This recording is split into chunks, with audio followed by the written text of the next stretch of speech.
Aquella mañana, todo empezó como siempre. Alberto se preparaba a toda prisa para ir al trabajo.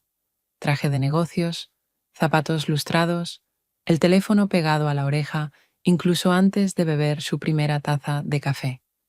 Yo le puse un plato con tostadas delante.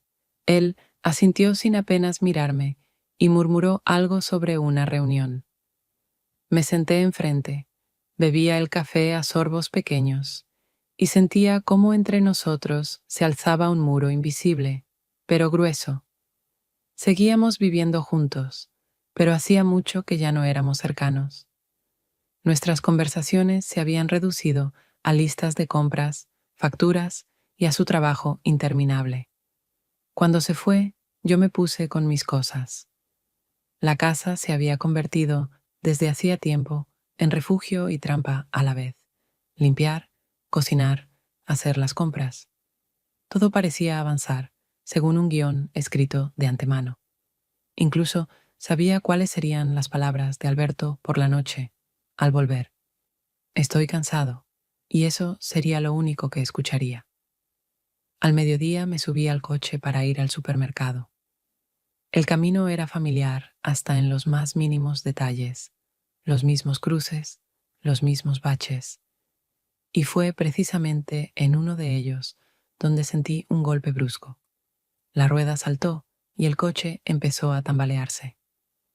Me detuve en el arcén, el corazón golpeaba por la sorpresa. Salí a mirar. Una rueda estaba estropeada. Claro que sabía que en el maletero había una de repuesto, pero nunca lo había hecho yo misma. Me quedé mirando el coche y me invadió una sensación de impotencia. En ese momento, se detuvo a mi lado otro vehículo. Un hombre de unos 35 años, con uniforme de trabajo, bajó y preguntó: ¿Problemas con la rueda? Su voz era tranquila, incluso un poco burlona. Asentí y le expliqué la situación. Se presentó. Diego, dueño de un pequeño taller mecánico cercano. Dijo que justo pasaba por allí por asuntos. Sin más palabras sacó las herramientas y se puso manos a la obra. Yo permanecí a un lado, primero incómoda, luego simplemente observando. Sus movimientos eran seguros, rápidos. Ha tenido suerte de que yo pasara por aquí. Sonrió mientras apretaba los tornillos. Normalmente la gente se queda parada y llama a la grúa. Respondí con alguna banalidad, pero sentí que me daban ganas de sonreír. Él hablaba con naturalidad, como si nos conociéramos de tiempo atrás. Hizo varias bromas, y de repente me reí. Una risa auténtica, no educada ni formal, sino de esas que hacía mucho no sentía. Y eso me desconcertó. Cuando terminó, se limpió las manos con un trapo y dijo: «Los frenos están un poco desgastados. Sería mejor que pasara por mi taller para revisarlos. No está lejos». Le di las gracias y prometí pensarlo. Él se marchó y yo me quedé allí, sintiendo un calor extraño. Fue una simple casualidad, pero parecía haber roto el ritmo uniforme de mi día. Por la noche le conté a Alberto que se me había pinchado una rueda, pero él solo preguntó si había conseguido comprar todo lo de la lista. Le dije sí, y la conversación terminó ahí. Se sentó frente al portátil. Yo empecé a colocar las compras. Dentro de mí, sin embargo, recordaba la sonrisa de Diego y mi propia risa, incontenible, viva. Y comprendí, hacía mucho que no sentía algo así, ni siquiera al lado de mi marido. A la mañana siguiente, me desperté con la idea de que el mundo en el que vivía tenía una grieta frágil, y fue precisamente a través de ella que se filtró aquel extraño rayo que me hizo sentirme viva de nuevo. Al día siguiente, intenté ocuparme con mis rutinas habituales para distraerme de aquel encuentro inesperado, pero los recuerdos se empeñaban en volver. El momento en que Diego bromeaba junto al coche, y yo reía como si por fin alguien hubiera abierto una válvula y dejado escapar el aire estancado dentro de mí. Parecía que no había pasado nada especial. Solo me había ayudado a cambiar la rueda. Dijo un par de frases que cualquiera podría haber dicho. Sin embargo, para mí fue distinto, porque sentí una ligereza que hacía mucho había desaparecido de mi vida. Traté de convencerme de que era una tontería, una casualidad sin importancia, pero la sensación no me soltaba, permanecía en mí como un eco suave que sigue sonando en los oídos mucho tiempo después de un golpe.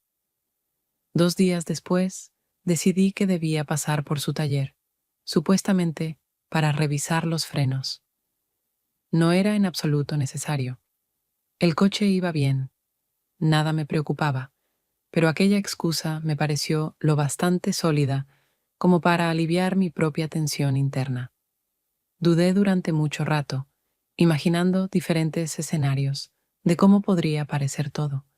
Incluso ensayaba mentalmente qué diría si él preguntaba por qué había venido tan pronto. Sabía que mi comportamiento resultaba extraño, pero el deseo de verlo, otra vez, superó cualquier lógica. El taller era pequeño, amplio, con ese olor característico a aceite y caucho. Diego estaba junto al elevador, hablando con un joven trabajador, cuando me vio y enseguida se acercó, limpiándose las manos con un trapo. No se sorprendió, simplemente asintió y dijo que había hecho bien en pasar, porque la prevención nunca está de más. Me dio la impresión de que en realidad comprendía el verdadero motivo de mi visita, pero prefirió no demostrarlo. Empezamos a hablar del coche. Él me escuchaba con atención. Explicaba detalles que yo ni siquiera había preguntado, y lo hacía con una sinceridad y un interés que hacía mucho no veía en casa. Noté que el tiempo se deslizaba sin darme cuenta.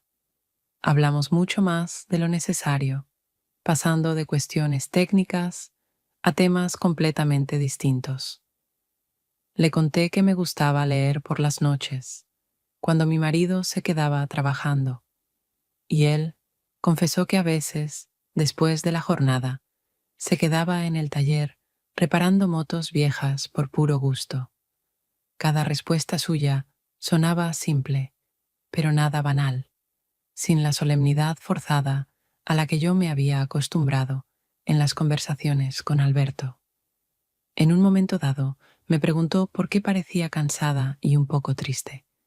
Fue inesperado, porque la gente rara vez repara en esos detalles y, si lo hace, no les da importancia. Me desconcertó un instante, sin saber qué responder, y me escudé en la falta de sueño, aunque por dentro sentí un pinchazo. No estaba acostumbrada a que alguien viera aquello que tanto me esforzaba en ocultar.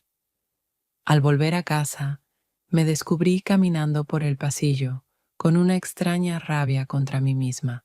Alberto estaba en la mesa, ordenando papeles, y ni siquiera levantó la vista cuando entré. Dejé el bolso, me quité el abrigo, hice mis gestos habituales, y de pronto entendí que no solo estaba enfadada conmigo, sino también con él, por no notar nunca mi ausencia, por no interesarse en lo que vivo, por dejarme con la sensación de que estoy sola dentro de nuestro matrimonio. Deambulaba por el piso intentando ocuparme en algo, pero todo se me caía de las manos. Una y otra vez regresaba a la imagen de mí en el taller, Diego mirándome con atención y preguntándome por mi estado de ánimo. Era como una huella imposible de borrar, y cuanto más intentaba apartarla, más fuerte regresaba. Me acosté más tarde que Alberto. Él ya dormía, respirando tranquilo a su lado de la cama, y a mí se me hizo evidente que estando junto a él, lo que sentía era soledad. Intenté consolarme pensando que mi fascinación no era más que una impresión pasajera provocada por la atención de un extraño, pero en lo más profundo, sabía, aquel primer impulso no se desvanecería fácilmente. y mi vida ya había empezado a cambiar, aunque yo fingiera que todo seguía en su sitio. A la noche siguiente, Alberto decidió hacer un gesto que seguramente consideraba una muestra de cuidado. Me invitó a cenar a un restaurante al que solíamos ir en los inicios de nuestro matrimonio, cuando todo era nuevo, cuando las conversaciones parecían infinitas y cada encuentro tenía un matiz de celebración.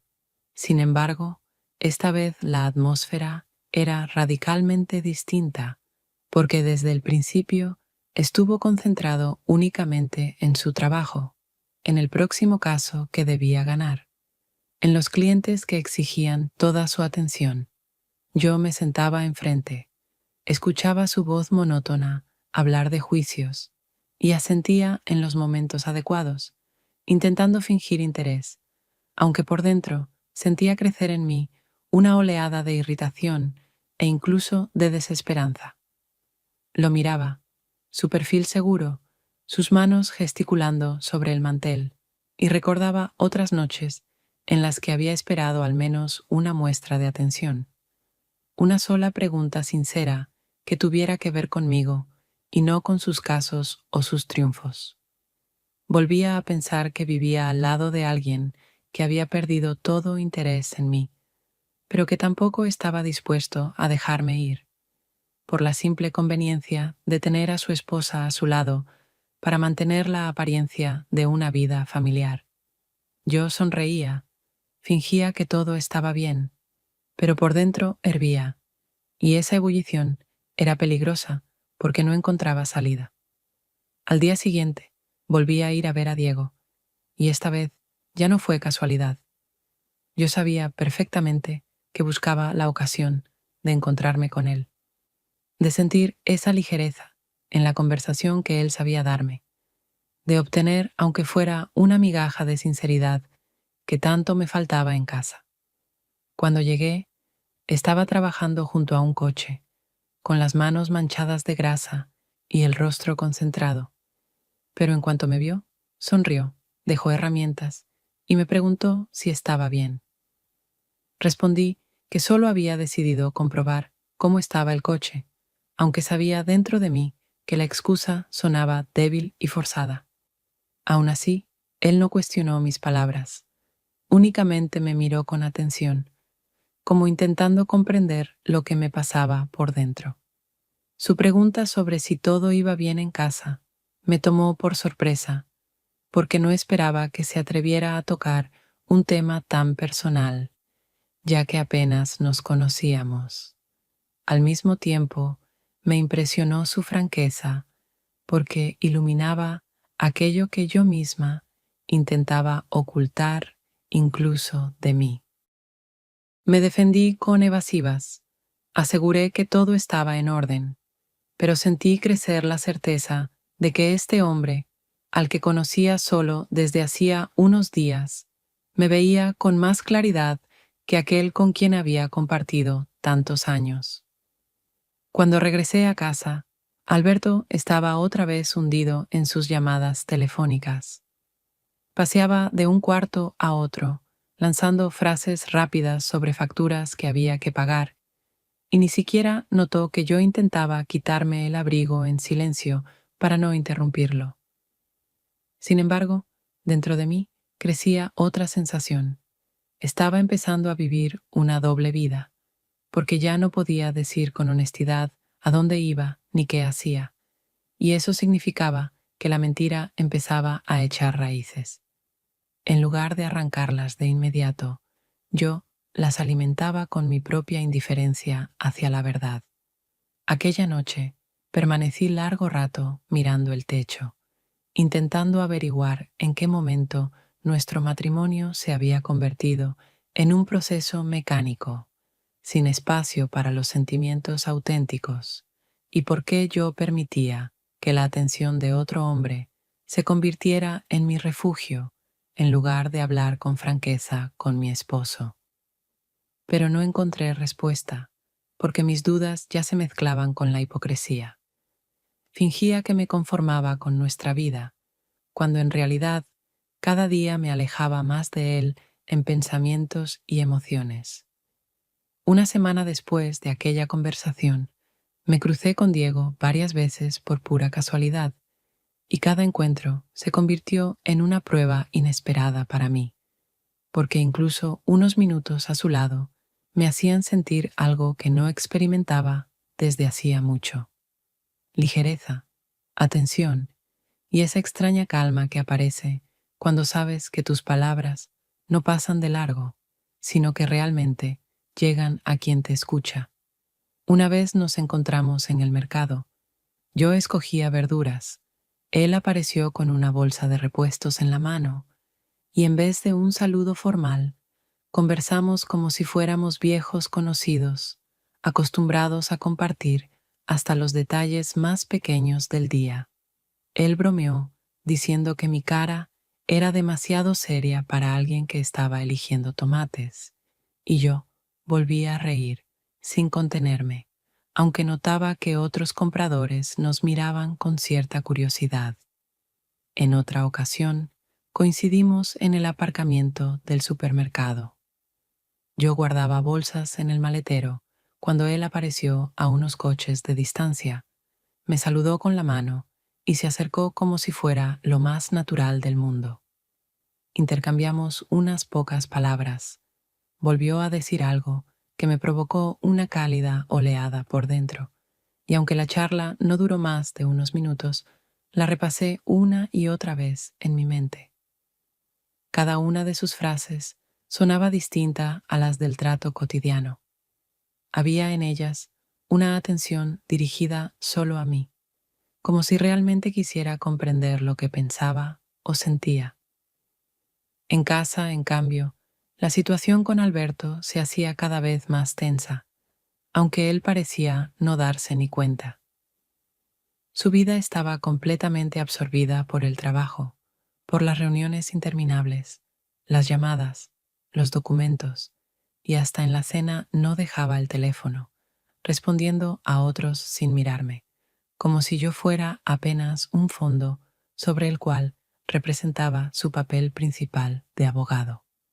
Yo intentaba iniciar una conversación, preguntarle algo personal, pero él me apartaba con evasivas o frases vacías que no significaban nada.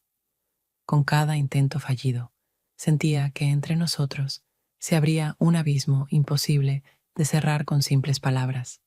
Mientras tanto, entre Diego y yo surgía una tensión difícil de llamar amistosa, aunque parecía que ambos habíamos acordado en silencio mantener la distancia, porque sabíamos que un paso adelante podría cambiarlo todo demasiado bruscamente. Él bromeaba, yo respondía con una sonrisa. Podíamos hablar unos minutos de cosas triviales, pero en esas trivialidades nacía algo más que simple charla. Sentía que notaba en mí lo que los demás hacía mucho habían dejado de ver: mi cansancio, mi insatisfacción, mi deseo de sentir, aunque fuera por un instante, un poco de ligereza. Muchas veces regresaba a casa pensando que debía detenerme, que no podía permitir que otro hombre se convirtiera en parte de mi vida, aunque fuese solo de forma casual y no oficial. Pero a los pocos días me sorprendía a mí misma caminando al mercado o al supermercado con la esperanza de volver a encontrarlo. Era peligroso, porque aunque no había entre nosotros ningún acto que pudiera llamarse traición, el mero hecho de esperar ese encuentro me hacía sentir culpable ante mis propios ojos. Por las noches, mientras Alberto seguía trabajando en su portátil, yo miraba el teléfono y repasaba mensajes, aún sabiendo que no podía haber ninguno de Diego, porque ni siquiera habíamos intercambiado números. Pero la sola idea de que él estaba cerca, trabajando, pensando, viviendo su vida, me daba un extraño sosiego y, al mismo tiempo, una tensión difícil de soportar. Entendía que ya había ido demasiado lejos. Mis pensamientos estaban más con él que con mi marido. Y, sin embargo, no habíamos dado todavía ningún paso que pudiera considerarse definitivo. Ese estado de espera, insinuaciones, tensión oculta, me absorbía cada vez más. Sentía que estaba al borde de una frontera que aún no había cruzado, pero cada nuevo encuentro casual la hacía más fina, más frágil. Tras varias semanas en las que mis encuentros con Diego se limitaban a charlas casuales en el mercado o en la tienda, llegó el día en que la tensión en nuestra casa con Alberto alcanzó un punto de no retorno, y lo que estalló fue una discusión abierta, repentina, aparentemente por una nimiedad, aunque en realidad llevaba acumulándose desde hacía tiempo. Él regresó tarde, una vez más, con el teléfono en la mano. Arrojó el abrigo sobre la silla y comenzó a contar fragmentos de su último caso, sin siquiera preguntarme cómo había pasado yo el día. Cuando intenté interrumpirle para hablar de asuntos domésticos que necesitábamos resolver, me cortó de golpe, diciendo que no era el momento. Y en ese instante, todas mis quejas contenidas salieron como un torrente. Le reproché su indiferencia, le dije que me sentía una extraña a su lado. Él, en lugar de detenerse un momento a escuchar, se defendió acusándome de desagradecida, recordándome que trabajaba por nuestro futuro y que yo no entendía lo que eran las verdaderas dificultades. Discutíamos cada vez más alto. Las palabras caían como piedras afiladas. Yo casi gritaba que no me bastaba la estabilidad económica, que necesitaba atención, ternura, aunque sabía que no me oiría, porque ya se había atrincherado en su fortaleza defensiva. Finalmente, agotada, me quedé en silencio, y él simplemente se marchó al despacho, cerrando la puerta de un portazo. Entonces entendí que me quedaba sola en un espacio que hacía mucho había dejado de ser hogar. Con el corazón acelerado y las lágrimas asomando, cogí las llaves y salí sin rumbo claro, aunque mis pasos me llevaron casi instintivamente al taller de Diego, que ya se había convertido en un punto de atracción, un lugar donde al menos podía sentirme escuchada. Cuando entré, estaba levantando un coche en el elevador, pero al verme, interrumpió enseguida. Se acercó y me preguntó qué había ocurrido. Quizás ni siquiera necesitaba palabras, porque mis ojos hablaban por mí. Intenté responder con algo neutro. Venía a preguntar por el coche, pero la voz se quebró y lo que salió fue un sollozo que no pude contener. Él no interrumpió, no dio consejos apresurados. Simplemente se quedó a mi lado, dejándome desahogarme. Cuando, entrecortadamente, le conté que en casa no me escuchaban, que me sentía inútil, que las peleas eran el telón de fondo de mi vida, él solo murmuró: «Lo que necesitas es que alguien, al menos alguien, te escuche». En esa frase sencilla había más apoyo que en todas las palabras que había recibido de mi marido en años. Nos sentamos juntos. Yo secaba las lágrimas e intentaba recomponerme. Él me miraba con esa atención que no exigía explicaciones. Sentí que me aliviaba simplemente con estar presente. El tiempo pareció ralentizarse. Las palabras se volvieron innecesarias. Solo quedaba la certeza de que entre nosotros había algo invisible, fuerte e innegable. Levanté los ojos. Él sostuvo mi mirada y supe que el siguiente paso era inevitable. Nuestro primer beso no fue ni casual ni apresurado. Nació de la tensión acumulada, del dolor buscando salida, de la necesidad de ser escuchada y aceptada. Sucedió lentamente, sin movimientos bruscos, como la continuación natural de nuestra conversación. Y, a la vez, se sintió como una liberación. Algo en mí se rompió, escapó de años de silencio. Sentí su calor, tan real, tan cercano, que no podía resistirme ni fingir que no estaba ocurriendo. Cuando nos separamos, lo miré largo rato a los ojos, intentando comprender qué significaba aquello para los dos. Pero la respuesta era obvia. Habíamos cruzado la frontera que tanto tiempo evitamos, y a partir de entonces nada volvería a ser como antes. Después de aquella noche, cuando entre Diego y yo ocurrió el primer beso, mi vida comenzó a dividirse en dos líneas paralelas que parecían no encontrarse jamás, pero cada una de ellas me exigía fuerza y esfuerzo. En casa, debía mantener la imagen de esposa que vivía en un matrimonio rutinario, mientras que en lo más profundo ya me pertenecían los momentos que me regalaban los encuentros con él, y esa dualidad se volvía cada día más palpable, más pesada, casi física. Le decía a Alberto que iba a visitar a una amiga o a hacer compras, inventando pequeños detalles para que mis explicaciones sonaran convincentes, aunque en realidad me dirigía al taller. Allí, en su despacho, rodeados por el olor a aceite y carpetas viejas, podíamos hablar de lo que sentía en mi corazón o simplemente quedarnos en silencio. Pero aquel silencio no era una pared, como el de casa. Era cálido, natural, y me hacía sentir aceptada tal como era, sin máscaras ni excusas. Con cada nuevo encuentro, la tensión entre nosotros crecía, aunque nos deteníamos siempre al borde, como si ambos entendiéramos que ir más allá significaría un derrumbe imposible de detener. Esa contención lo hacía aún más difícil, porque el deseo se convertía en un peso invisible que flotaba en cada mirada, en cada roce accidental de nuestras manos. Me descubrí pensando en él todo el tiempo. Cuando Alberto me hablaba con frases secas y rutinarias, imaginaba cómo habría respondido Diego, con aquella atención que ya se había vuelto para mí una necesidad vital. Al mismo tiempo, me oprimía el peso de la hipocresía. Cada vez sentía más que mentía no solo a mi marido, sino también a mí misma.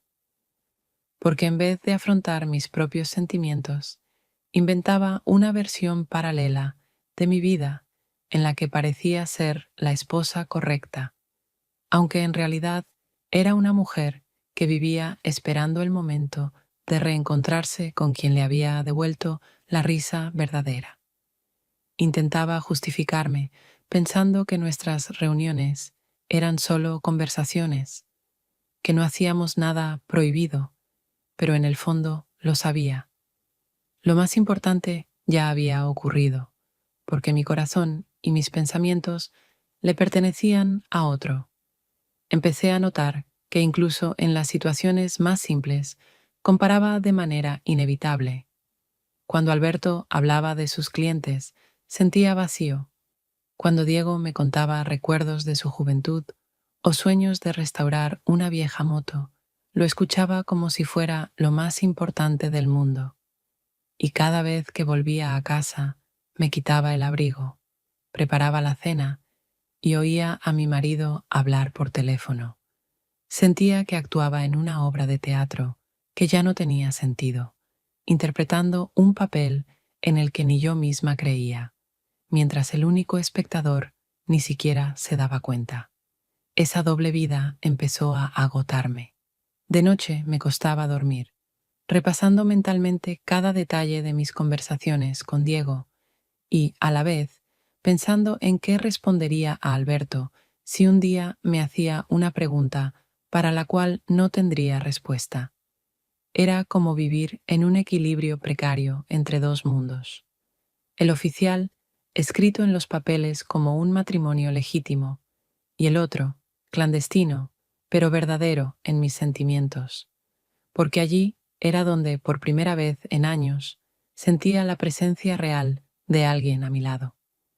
Cuanto más trataba de ocultar esa división interna, más me devoraba por dentro. Y comencé a comprender que un estado así no podía durar para siempre. La mentira siempre se acumula y tarde o temprano acaba por salir a la luz. Sin embargo, yo seguía viviendo esa doble vida, convenciéndome de que aún podía sostener el equilibrio un poco más, aunque en el fondo sabía, ese balance inevitablemente se rompería. Habían pasado unas semanas desde que mis encuentros con Diego se volvieron habituales, aunque siempre en secreto, y ya empezaba a creer que sabía mantener el equilibrio entre mis dos vidas. Pero todo cambió aquel día en que el azar me puso frente al riesgo de ser descubierta, y la primera grieta no vino de mi marido, sino de una amiga a la que confiaba mucho más de lo que debía.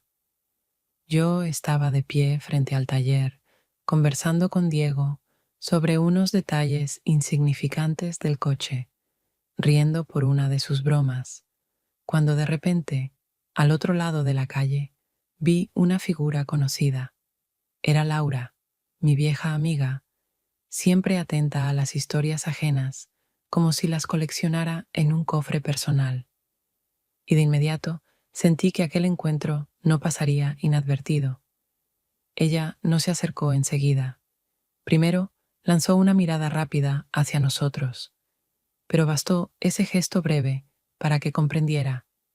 Había percibido algo en nuestra cercanía, en lo demasiado próximos que estábamos, en mi sonrisa, que seguramente no era la misma que llevaba en la vida cotidiana. Intenté apartar esa inquietud, continuando la charla con Diego, pero en mi interior ya ardía un presentimiento. Laura no era de las que dejaban escapar los pequeños detalles. Cuando por fin nos despedimos y caminé hacia casa, la encontré esperándome junto al portal, fingiendo casualidad, aunque yo sabía bien que esas coincidencias eran parte de su estilo. Me sonrió con esa leve ironía que siempre se ocultaba tras su cordialidad y comentó que me había visto en el taller. Quiso saber si el coche daba problemas otra vez y si no iba yo demasiado seguido allí. Traté de responder en tono ligero, bromeando que más valía revisar los frenos de más que quedarse tirada en la carretera, pero sentía su mirada recorriéndome con sospecha, un escrutinio silencioso que pesaba más que cualquier palabra. En casa no conseguí tranquilizarme. Repetía en mi mente su entonación, el gesto de su rostro, y cada vez estaba más convencida de que Laura había intuido algo, o al menos empezaba a sospecharlo. Eso significaba que mi doble vida ya no era solo mía. Miré a Alberto, absorto frente al ordenador, que ni siquiera se dio cuenta de que yo llegaba más tarde de lo prometido, y sentí un extraño alivio mezclado con temor. Alivio porque él no hacía preguntas, y temor porque mi mentira pendía de un hilo demasiado fino. Pero la noche siguiente advertí un cambio. Me observaba con más atención de lo habitual. Me preguntó 2 veces a dónde había ido, y aunque lo hizo con su tono calmado de siempre, en su voz se asomaba una ligera desconfianza. Respondí con serenidad, incluso con un matiz ofendido, como si me sorprendiera que pudiera dudar de mí. Esa seguridad fingida logró disimular mi temblor interior. Sin embargo, después de esa conversación, pasé mucho tiempo caminando por la casa, pensando en cómo mis excusas empezaban a entrecruzarse, como hilos a punto de enredarse hasta romperse. Sabía que Laura volvería a sacar el tema, que no se quedaría callada si descubría algo interesante para contar. Y solo esa idea me dificultaba la respiración. Mis encuentros con Diego dejaron de ser solo un alivio. Ahora llevaban también el sabor del riesgo. Cada vez que me acercaba al taller o lo encontraba por la calle, el peso de la tensión crecía, porque sentía, casi podía jurarlo, que unos ojos atentos ya seguían mis pasos, dispuestos en cualquier momento a convertir mi secreto en un rumor. Habían pasado algunos días desde aquel encuentro con Laura, y yo intentaba convencerme de que no había sospechado nada serio, que sus palabras sobre mis visitas frecuentes al taller no eran más que una broma. Pero esas ideas tranquilizadoras se desmoronaron en un instante, cuando apareció en mi casa sin previo aviso, con un sobre en la mano que me tendió con esa sonrisa irónica que siempre escondía algo más que simple curiosidad amistosa. Abrí la puerta, tratando de ocultar mi sorpresa. La invité a entrar, mientras mi corazón latía con fuerza. Presentía que nada bueno saldría de aquella visita inesperada. Al abrir el sobre, descubrí una fotografía tomada a escondidas. Diego y yo, frente a su taller, nuestros rostros demasiado cerca, nuestras miradas diciendo mucho más que las palabras. Aunque ni siquiera nos tocábamos, aquella imagen era suficiente para que cualquiera entendiera que había algo entre nosotros. Sentí un escalofrío recorrerme la espalda. La prueba de mi secreto estaba en manos ajenas y mi doble vida ya no me pertenecía. Laura se acomodó en un sillón, como si fuese la dueña de la casa y no una invitada, y dijo con calma, sin prisa, que no necesitaba explicaciones porque ya lo entendía todo. Pero añadió una frase que me golpeó como un latigazo. Puedo guardar silencio, pero recuerda que el silencio no siempre es gratis. Su voz no sonaba ni cruel ni agresiva. Al contrario, tenía un tono cotidiano, y fue precisamente esa normalidad lo que más me aterrorizó. Era la señal de que ya había decidido cómo usar mi secreto en su propio beneficio. Desde ese día, Laura comenzó a aparecer cada vez con más frecuencia en mi casa. Al principio con visitas amistosas, luego con pretextos inventados. Y en cada ocasión se permitía un poco más. Elogiaba abiertamente a Alberto por su trabajo, bromeaba con que yo pasaba demasiado tiempo sola en casa e incluso se sentaba a cenar junto a él, como si fuera lo más natural. Yo fingía que todo estaba bien, pero por dentro me consumía la sensación de peligro. Veía cómo poco a poco se entrelazaba en nuestra vida, usando mi debilidad como palanca. Mis intentos de insinuarle que mantuviera distancia chocaban contra su sonrisa despreocupada y respuestas como, ya sabes que siempre estoy cerca si necesitas apoyo. Pero yo comprendía muy bien que ese apoyo significaba una sola cosa, control, y un recordatorio constante de que mi secreto estaba en sus manos. No podía decirle nada duro, porque sabía que una sola palabra fuera de lugar bastaría para que la foto saliera a la luz, y entonces mi vida se derrumbaría por completo. Alberto, por su parte, empezó a mirarla con una atención que tanto me había faltado a mí. Reía con sus chistes, le preguntaba por su trabajo, y yo sentía que en mi propia casa se representaba una escena en la que me convertía en simple espectadora, mientras Laura ocupaba cada vez más el espacio que antes era solo mío. Esa situación aumentaba mi sensación de impotencia. Ya no era dueña de mi propia vida, porque había permitido que otra persona interviniera en ella demasiado profundamente. Cada vez que me veía con Diego, no le contaba nada de este chantaje. No quería arrastrarlo a un juego sucio. Pero eso hacía todo aún más difícil, porque el peso de los secretos crecía y sentía que la cadena de mentiras y ocultamientos se apretaba cada vez más alrededor de mí.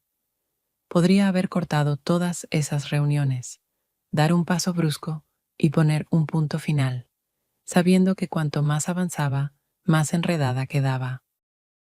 Sin embargo, dentro de mí persistía la obstinada convicción de que solo al lado de Diego podía respirar libremente, y era esa sensación la que me llevaba, una y otra vez, a buscar un pretexto para verlo, aun sabiendo que cada encuentro era una elección en contra de la estabilidad y a favor de esa atracción que me quemaba por dentro.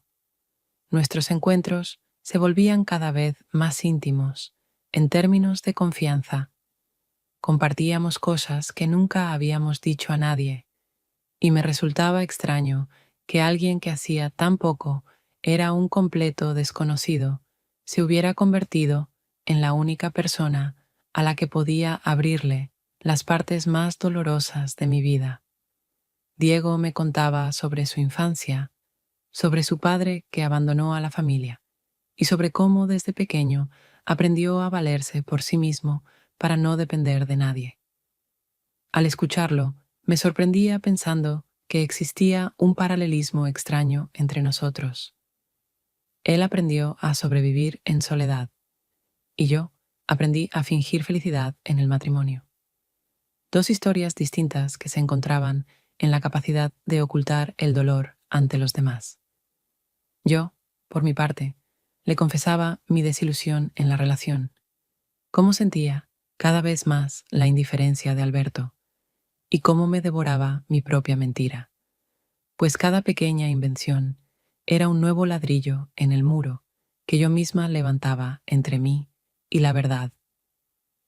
Cuando Alberto encontró en el bolsillo de mi abrigo otro recibo del taller, que había dejado allí por descuido, me quedé paralizada un instante.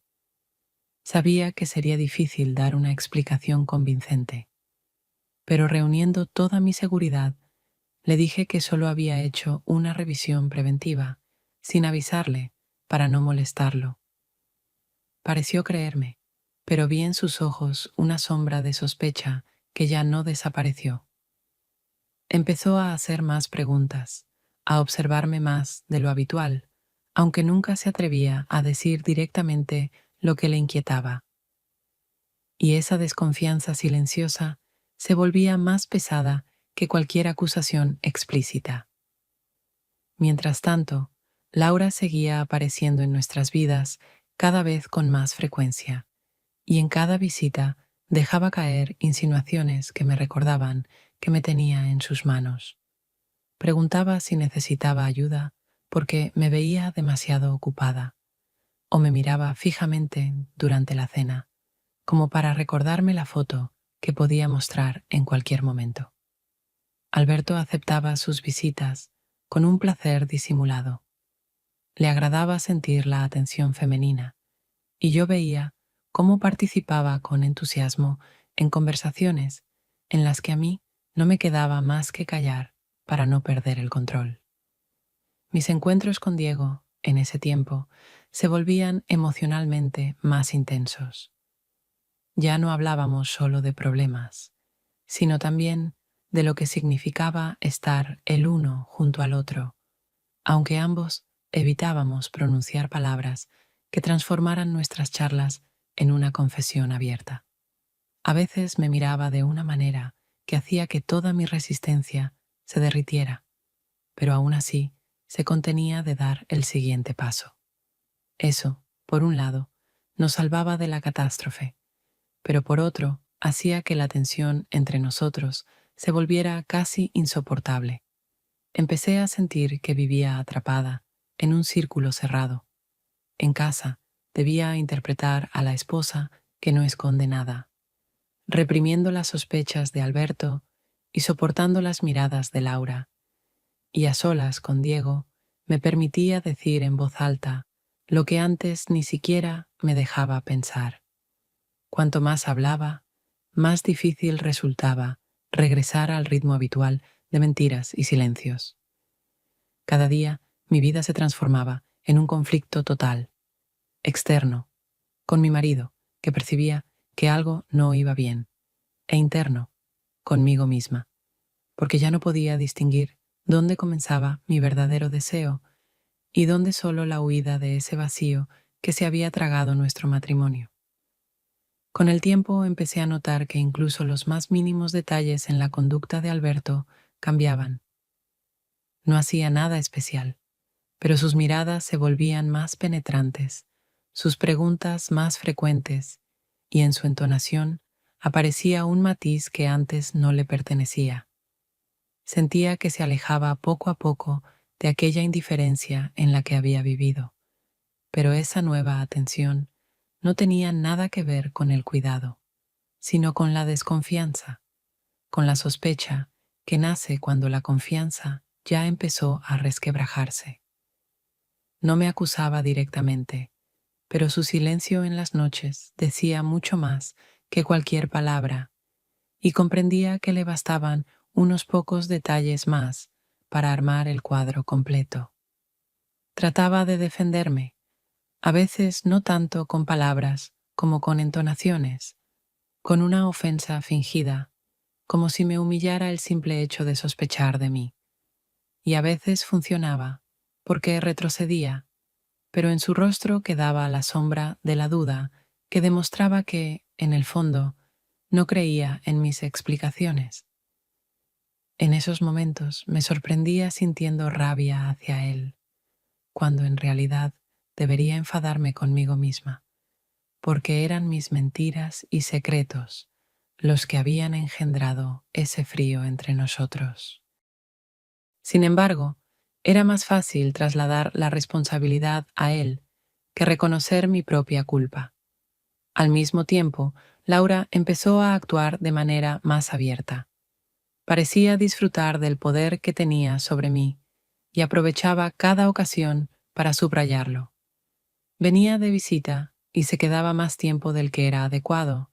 Reía de los chistes de Alberto, se inclinaba hacia él demasiado cerca, como demostrando que podía estar presente en mi vida tanto como quisiera.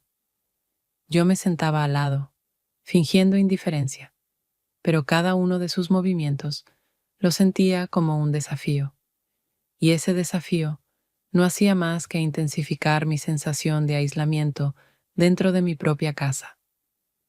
Alberto, que antes nunca prestaba atención a pequeños coqueteos o a la presencia femenina, ahora parecía disfrutar de ese nuevo juego, y yo veía cómo florecía a su lado, mientras que conmigo sus conversaciones cada vez más sonaban a formalidad.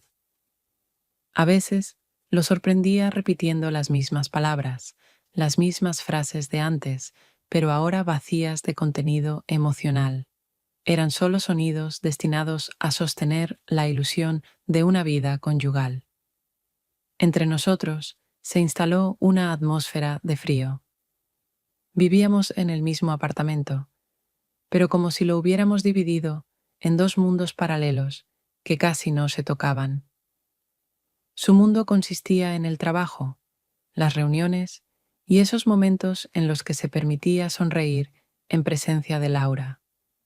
El mío, en cambio, estaba hecho de conversaciones secretas con Diego y de interminables intentos de inventar nuevas excusas para mis ausencias.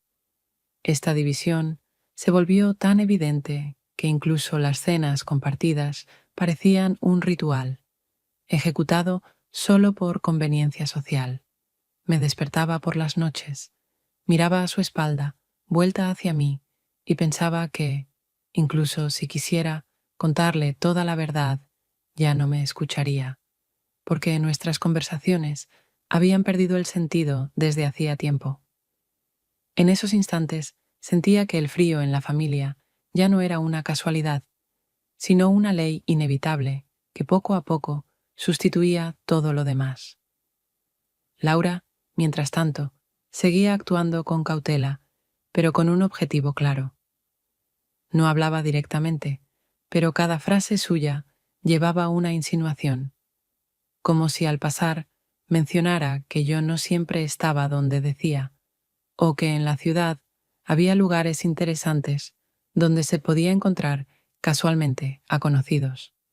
Alberto escuchaba esas palabras sin hacer preguntas, pero yo veía cómo se instalaban en su mente, cimentando las dudas.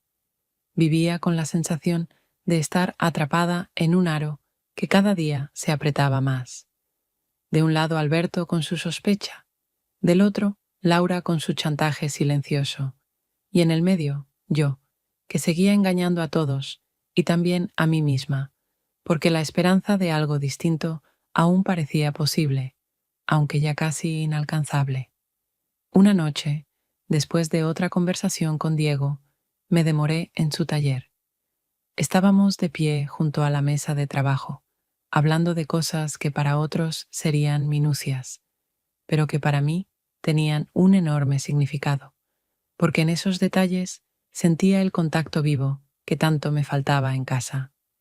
Y entonces, mientras discutíamos otra historia, rozamos nuestras manos sin querer y comprendí que ese momento ya no podía ocultarse detrás de palabras o bromas, porque el propio roce decía todo lo que temíamos pronunciar en voz alta.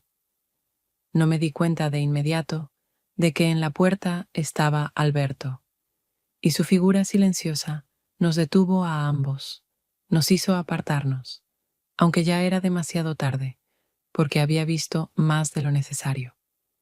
Y aunque intentáramos explicarlo, ninguna palabra borraría lo que ya se había fijado en su memoria. Alberto no dijo nada, solo nos miró unos segundos, y esa mirada bastó para entender que ya no creería en ninguna de mis explicaciones, porque había visto la verdad con sus propios ojos. Se dio la vuelta y salió. La puerta se cerró suavemente, pero en ese sonido escuché una definitividad que no necesitaba gritos, y esa firmeza tranquila en sus pasos me asustó mucho más que si hubiera estallado en un escándalo. Me quedé inmóvil, sin saber qué hacer, porque todas mis excusas, preparadas para el caso de sospechas, en un instante se volvieron inútiles. Diego también dio un paso atrás. No intentó ni defenderme ni convencer a Alberto de que entre nosotros no había pasado nada, porque entendía que todo intento resultaría ridículo. Me miró con una seriedad que nunca antes había sonado en su voz y dijo que no quería ser la causa de la ruina de mi vida, que no podía seguir adelante si eso significaba una catástrofe para mí. Y esas palabras fueron como un cuchillo. Por un lado hablaban de su honestidad y por otro ponían punto final allí donde yo aún sostenía la ilusión. Intenté replicar, pero él solo sacudió la cabeza, como quien toma una decisión imposible de revertir. Salí a la calle sintiendo cómo me envolvía la pánico. La noche caída sobre la ciudad parecía más densa que nunca, y caminaba pensando solo en lo que me esperaba en casa. Cuando abrí la puerta, Alberto estaba sentado en la sala, su rostro concentrado y frío. No gritó ni pidió explicaciones, solo dijo que lo había entendido todo, que no tenía sentido negar lo evidente y que no había un camino en común por delante. Sus palabras tranquilas golpeaban más fuerte que cualquier grito, porque veía que la decisión ya estaba tomada y yo no tenía argumento alguno capaz de moverla. Aquella noche casi no dormí. Yacía en la cama, escuchaba cómo se movía por el piso, cómo recogía documentos, y comprendía que el final de nuestro matrimonio había llegado precisamente en el momento en que nos vio las manos entrelazadas, y que ninguna explicación mía, ningún intento de convencerlo de la casualidad de ese instante, tendría ya fuerza alguna. Sentía cómo la vida que había construido durante años se desmoronaba en cuestión de horas, y lo más terrible era que comprendía que en esa ruina la única culpable era yo. A la mañana siguiente, Alberto se fue sin decir a dónde ni por cuánto tiempo, y esa incertidumbre resultó aún más dolorosa que su presencia la noche anterior. Me quedé sola en la cocina, mirando la taza de café a medio beber, y pensaba en que ahora ni siquiera el hogar era un lugar donde podía esconderme, porque se había transformado en un espacio lleno de frío y de una muda condena. Los días posteriores a aquel momento en que Alberto me vio con Diego transcurrieron en un estado que solo podría describirse como la espera de una sentencia. Porque aún sin juez ni jurado delante, yo sentía que todos mis actos ya habían sido puestos en orden, analizados y condenados sin derecho a apelación. Él no montaba escenas, no gritaba, no exigía explicaciones. Sin embargo, su silencio distante era tan elocuente que habría soportado mejor cualquier pelea que ese espacio tranquilo y helado que se había instalado entre nosotros. Pasados unos días, me informó que había presentado los papeles del divorcio, y lo dijo con una voz uniforme, sin rastro de dolor ni de ira, solo con la definitividad que no admite discusión ni excusa. Entonces comprendí por primera vez que la verdadera catástrofe no es el grito ni el conflicto, sino el silencio en el que todo ya está decidido. Laura ya no ocultaba su satisfacción de que las cosas se hubieran dado justo como probablemente deseaba. Ahora venía a verme no como amiga, sino como observadora ajena con derecho a comentar. Y con fría franqueza decía que siempre lo había sabido, que sospechaba desde hacía tiempo de mi traición a mi esposo, e incluso insinuaba que se lo había contado a otros, supuestamente para que yo tuviera menos ilusiones sobre cómo se percibía mi historia en ojos ajenos. Yo intentaba responder con calma, aunque por dentro sentía como cada palabra suya dejaba arañazos que se volvían cicatrices, recordatorios de mi debilidad y de mi impotencia. Diego, después de aquella noche, se apartó definitivamente. Ya no respondía a mis intentos de verlo, no contestaba las llamadas, y cuando un día entré en su taller, me dijo brevemente que así sería mejor para ambos, sin darme oportunidad de prolongar la conversación. Su decisión era comprensible, incluso correcta, pero me golpeó con la misma fuerza que el divorcio, porque de repente me quedaba sin la persona que hasta hacía poco había sido mi apoyo, y sentía que estaba sola frente a lo que yo misma había construido. Comencé a vivir en un espacio donde todo me recordaba la mentira. Cada objeto del apartamento, cada detalle de la rutina, estaba ligado a los años junto a mi esposo, y a la vez, cada recuerdo llevaba ahora el sabor amargo de la traición. Me resultaba difícil incluso salir a la calle, porque tenía la sensación de que cualquier mirada conocida podía ocultar el rumor difundido por Laura, y que mi nombre ya no sonaba neutral en conversaciones ajenas, sino cargado de juicio, condenado a la soledad.